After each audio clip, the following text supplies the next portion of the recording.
सर्वांना नमस्कार. सगळ्यांना सूचना आहे की माझ्या स्टोरी कुणीच कॉपी करण्याचा प्रयत्न करू नका. माझ्या स्टोरीतले संवाद किंवा एखादी स्टाईल अजिबात कॉपी करायची नाही. समजलं? मी कॉपीराईट स्ट्राईक देऊ शकते. चला तर वळूया आपल्या स्टोरीकडे. राणी आणि रोहित पुन्हा गाडीमध्ये बसून भांडण करायला लागले आणि राणी तो कैरी घेत नाही म्हणून एकटीच कैरी खायला लागली. आणि रोहितचं नाही म्हटलं तरी लक्ष तिच्याकडे जायचं आणि त्याच्या तोंडाला पाणी सुटायचं. कारण राणी मुद्दाम आवाज करायची, त्याच्या तोंडाला पाणी सुटेल असं करायची आणि ती कैरीची फोड उभी पकडायची आणि तिची जीभ खालून कैरीला लावून वरपर्यंत चाटायची. पुन्हा वरून खाली हळूच जीभ चाटत आणायची. आणि हे सगळं बघून रोहितला इकडे घाम फुटायला लागला होता. कसं तरी व्हायचं. तोंडाला तर पाणी सुटायचं, पण आता तो कैरी मागू शकत नव्हता, कारण तिनं पाडली होती ना. आणि पुरुषी मुळव्याध म्हणाली ती मला, शी, आणि त्याचा अपमान झाला होता. आणि रोहित तिला म्हणाला, किती घाणेरडं बोलतेस ग तू. ती म्हणाली, घाणेरडं वागण्यापेक्षा घाणेरडं बोललेलं बरं. असं म्हणून ती पुन्हा मिटक्या मारत कैरी खात होती. आणि रोहित वैतागून म्हणाला, तुला नीट खाता पण येत नाही का गं, किती मचमच करतेस. आणि राणी त्याच्याकडे चकित होऊन बघत खांदे उचलून म्हणाली, काय झालं. रोहित म्हणाला, नीट माणसासारखं खा ना, अशी का मांजरीसारखी कुत्र्यासारखी जीभ चाटतेस. आणि राणी थोडीशी हसून म्हणाली, तुम्हाला काय करायचं आहे हो, हाताला येईना की आंबट, तुम्ही इकडे बघू नका ना. आणि खरंच कैरीनं आंबट आहे, मला फार मज्जा येते खाताना, असं ती म्हणाली. आणि त्यानं तिच्या हातातून कैरी घेतली आणि खिडकीतून बाहेर फेकली आणि म्हणाला, आता बस बोंबलत. आणि राणी म्हणाली, किती दुष्ट आहात हो तुम्ही. रोहित म्हणाला, तुझ्यापेक्षा कमीच. आणि पलीकडे सरक, मी इकडे पडायला लागलोय. राणी म्हणाली, आणखीन किती सरकू, आता खिडकीतून बाहेर उडी मारू का. रोहित म्हणाला, सरक. असं म्हणून त्यानं तिला त्या बसच्या पत्र्यासोबतच दाबली. आणि बिचारी राणी चिमटून गेली त्या पत्र्याच्या आणि रोहित कुमारच्या मध्ये. आणि ती म्हणाली, काय करताय, सरकं ना थोडंसं. रोहित म्हणाला, नाही सरकणार, मला कैरी का नाही दिलीस. राणी म्हणाली, काय हे, किती दुष्ट आहात हो, घ्या म्हटलं तर घेतली नाही. आणि रोहित म्हणाला, मी लाख नाही म्हणेन, पण तू म्हणायचं ना खा. राणी म्हणाली, म्हणजे मी तुमच्या विनंत्या कराव्या अशी तुमची इच्छा आहे ना.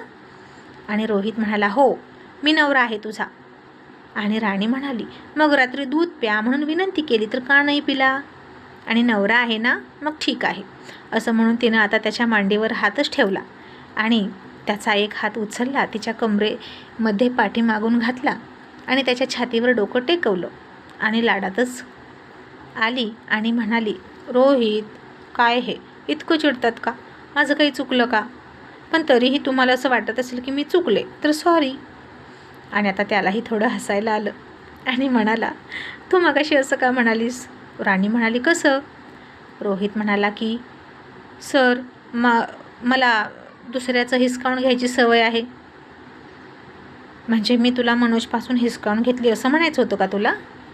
आणि आता राणी म्हणाली, सर तुम्ही किती संशयी आहात हो, सोडा मला नाही तुमच्याशी बोलायचं. असं म्हणून ती पुन्हा पत्र्यासोबत चिकटून बसली. आणि रोहित म्हणाला, काय करू, माझ्या डोक्यात ना हे सगळं बसलेलं असतं. राणी, तू माझ्यापासून दूर जाशील की काय असं वाटतं मला. तू पहिलीच मुलगी आहेस जी मला आवडली आणि खूप खूप आवडली. मी स्वतःला या भूमिकेत कधी असं इमॅजिन केलंच नव्हतं आणि बघू शकतच नव्हतो. स्वतःला कुणाचा तरी नवरा, मुलांचा बाबा असलं काही नाही. मला लहान मुलं आवडतात, पण दुसऱ्यांची. पण आता तू आयुष्यात आली आणि सगळं आयुष्यच बदलून गेलं आणि ही सगळी नाती आवडायला लागली. मी तुला स्वीकारलं आणि तुला आता गमावण्याची भीती वाटते. राणी म्हणाली, तुम्हाला भीती वाटते म्हणून तुम्ही माझा अपमान करता का, माझ्यावर संशय घेता, हे योग्य आहे का. आणि मी तुमच्यावर संशय घेतला होता, त्याचं काय केलं तुम्ही, त्याचं निरसन तर तुम्ही केलंच नाही. रोहित म्हणाला, माझं कुठं काय आहे तेव्हा. राणी म्हणाली, मेघना मॅडमकडे तुम्ही चौकशी केली का. रोहित म्हणाला, अगं त्यानंतर त्या काही बोलल्याच नाहीत. मग यात त्यांचा काही दोष, आपलाच काहीतरी गैरसमज होतोय आणि कॉलेजची मुलं वात्रटपणा करतात असं मला वाटतं. राणी म्हणाली, आता कसे शहाण्यासारखे बोलला, कॉलेजमधली मुलं काहीही चर्चा उठवतात आणि त्या चर्चा तुम्ही ऐकता आणि माझ्यावर चिडता, मनोजवर चिडता. आम्ही फक्त फ्रेंड्स आहोत, मग तुम्हाला का पटत नाही? आणि आता रोहितलाही वाटलं की असू शकतं. कॉलेजमधली मुलं जर माझं आणि मेघनाचं प्रकरण उठवू शकतात, खोट्या चिठ्ठ्या पाठवू शकतात, तर मनोज आणि राणीबद्दल सुद्धा मुद्दाम काहीतरी चर्चा उठवू शकतात. आणि आत्ता कुठे त्याच्या डोक्यातली राणी आणि मनोजविषयीची जी संशयाची गाठ बसली होती ती थोडीशी ढिल्ली झाली आणि तो थोडा हसला. त्यानं पुन्हा तिच्या कमरेत हात घातला आणि तिला एकदमच जवळ ओढली. आणि राणी म्हणाली, सोडा आता, हात काढा. आता मी रुसले. तुम्हाला वाटेल तेव्हा संशय घ्याल आणि फुगाळ रुसाल आणि वाटेल तेव्हा जवळ याल. मी आधीच सांगितले तुम्हाला की मी भावली नाही, मला सुद्धा मन आहे.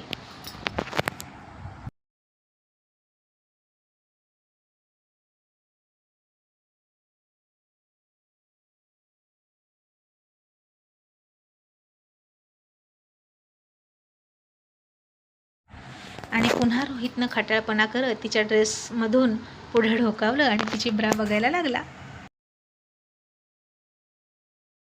तसं राणीनं त्याच्या हातावर फटका दिला आणि रोहित हसून म्हणाला, अगं बघू दे ना तुझं मन, 2 दिवस झालं बघितलं नाही.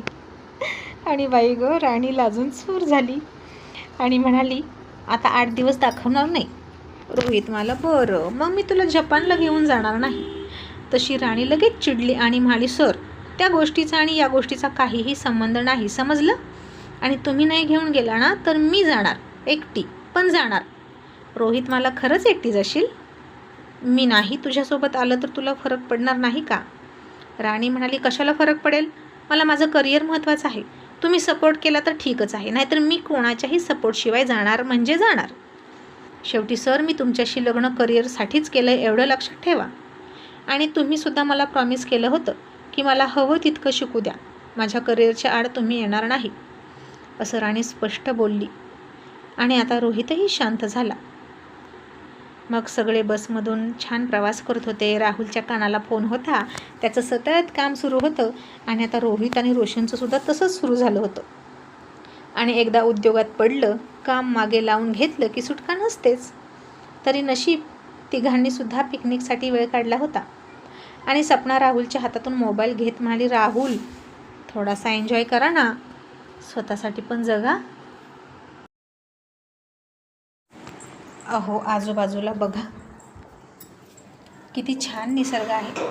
आणि जर काम नाही केलं ना, आधीच सांगितलं आहे की मला काम करताना अडवू नको. हा सगळा एन्जॉय आहे तो कामामुळे जरा सुद्धा समजलं नाही केलं तर आपण मागे पडू. वाटतं नवऱ्यानं काम सोडून बायकोकडे लक्ष द्यावं 24 तास. पण बायको इतकीच महत्त्वाची कंपनी असते, नोकरी असते, आपला उद्योग असतो, काम असतं, ज्यानं आपलं घर चालतं. संसारासाठी फक्त प्रेम नाही, पैसासुद्धा तितकाच महत्त्वाचा असतो.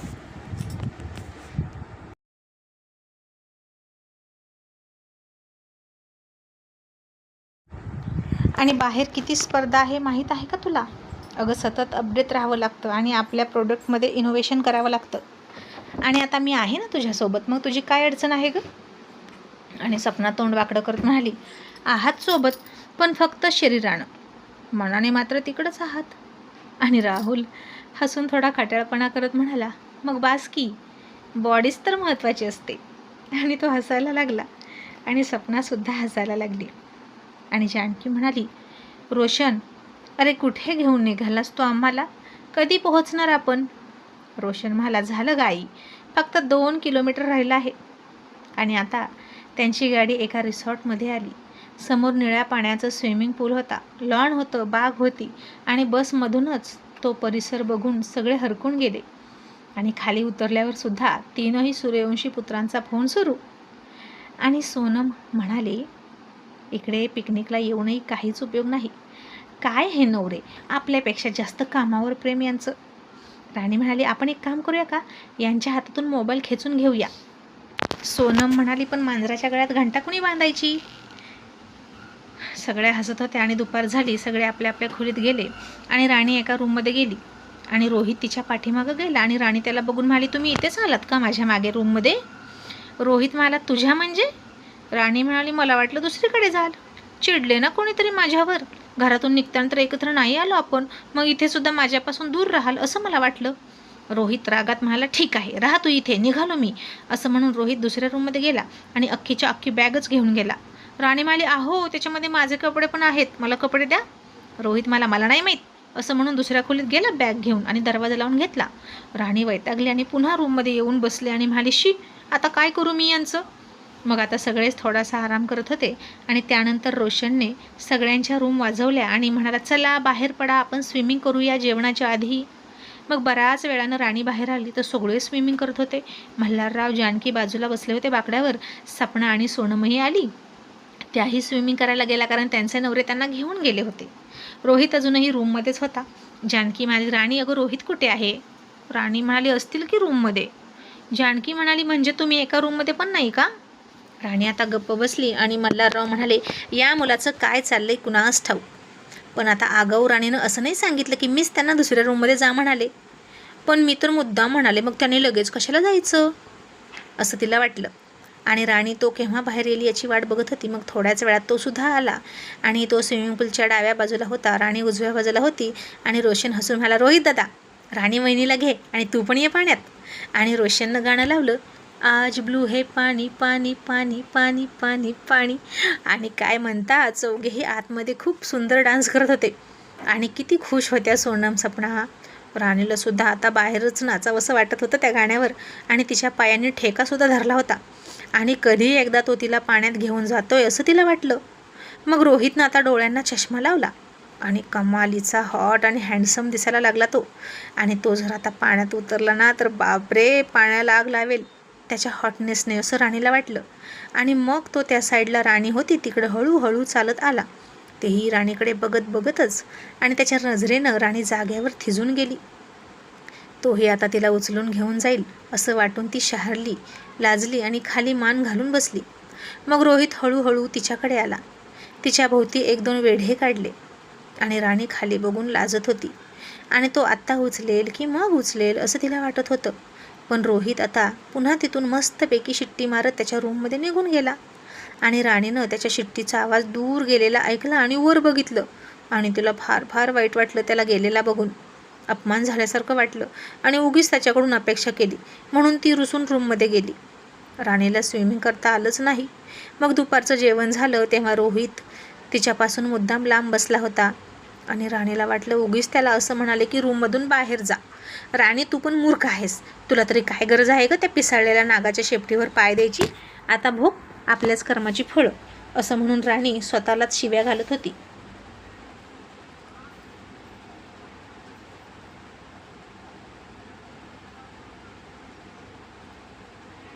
मग आता या दोघांच्या मध्ये पडायलाच नको असं म्हणून कोणीच त्यांना बोलत नव्हतं. त्यांचं ते बघतील काय असेल ते, असं म्हणून सगळे आपला एन्जॉय करत होते. राणी आणि रोहित मात्र लगेच बसले होते. काहीच एन्जॉय नव्हता. तो त्याच्या मित्रांशी बोलायचं त्याच्या खोलीत आणि ती नुसती मोबाईल चाळत बसायची तिच्या खोलीत. मग सगळे रात्रीच्या जेवणासाठी एकत्र आले.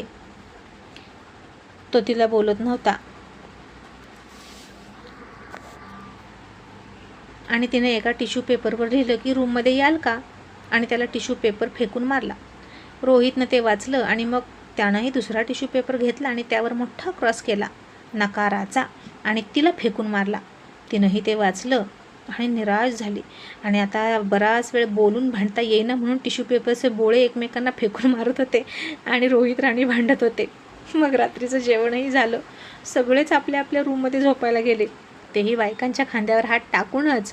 आणि आता सगळे रिलॅक्स झाले होते आणि खूप रोमॅन्स करणार होते हे मात्र नक्की. आणि तिथं राणी आणि रोहित दोघेच होते. आणि आता तरी रोहित इकडच्या रूममध्ये झोपायला येईल असं तिला अपेक्षा होती. पण अकडू हट्टी रोहित कुमार त्याच्या वेगळ्या रूममध्ये गेला आणि राणीला खूप रडायला आलं. मग राणी त्याच्याकडे गेली तर तो उघडाच बसला होता आणि त्याचे सिक्स पॅक बघूनच दरवाजातच उभा असलेली राणी आत्ताच घायाळ झाली. जेव्हापासून दोघांनी एकमेकांना ॲक्सेप्ट केलं आणि दिल्लीतल्या त्या दिवसापासून तोच राणीकडे यायचा, तिला जबरदस्ती त्याला हवं तितकं प्रेम द्यायचा. त्यामुळे राणीला स्वतः होऊन काही मागण्याची गरज पडली नव्हती. पण आता रोहित कुमारने 2 दिवस तिच्याकडे दुर्लक्ष केलं होतं आणि राणीचं मन त्याच्याकडे ओढ घेत होतं. आणि त्याला उघडा बघून ती आत निघाली लाजून. इतक्यात रोहित खाली बघूनच तिला दम टाकून म्हणाला, थांब, कुठं निघालीस. माझ्या परवानगीशिवाय माझ्या रूममध्ये कोणालाही एंट्री नाही. कोणाला म्हणजे कोणालाच, समजलं? आणि आता आत आलेली राणी बाहेर गेली आणि त्याला क्लासरूममध्ये परमिशन मागतात तशी परमिशन मागत म्हणाली, मी आत येऊ का सर? मला माझे कपडे पाहिजेत.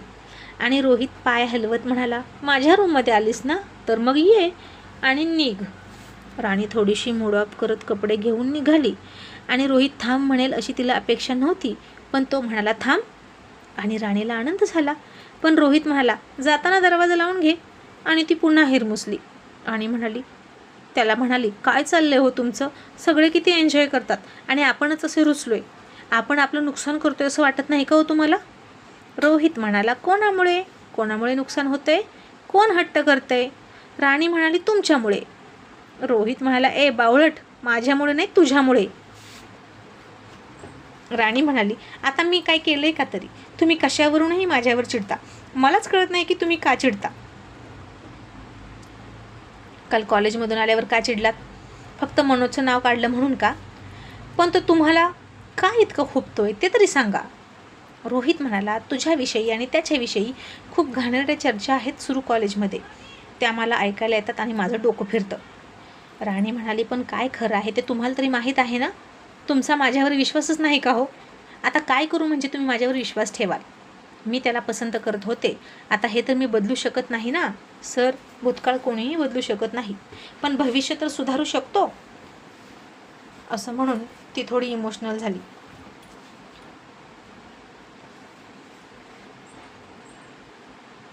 तिनं कपडे घेतले आणि बाहेर निघाली आणि रूमच्या बाहेर आली. इतक्यात तो पाठीमागून गेला आणि त्यानं तिचा हात पकडला आणि ती रागातच हात सोडवून घेत म्हणाली, सोडा मला. असं म्हणून तिनं हिसका त्याला दिला. तशी तिची बांगडी मात्र त्याच्या हातात राहिली आणि राणीनं हात तेवढा सोडवून घेतला आणि मग ती तिथून निघाली. रोहित मागून आला आणि म्हणाला, बांगडी नको का? ती रागात म्हणाली, नको, ठेवा तुम्हालाच आणि घाला तुम्हीच.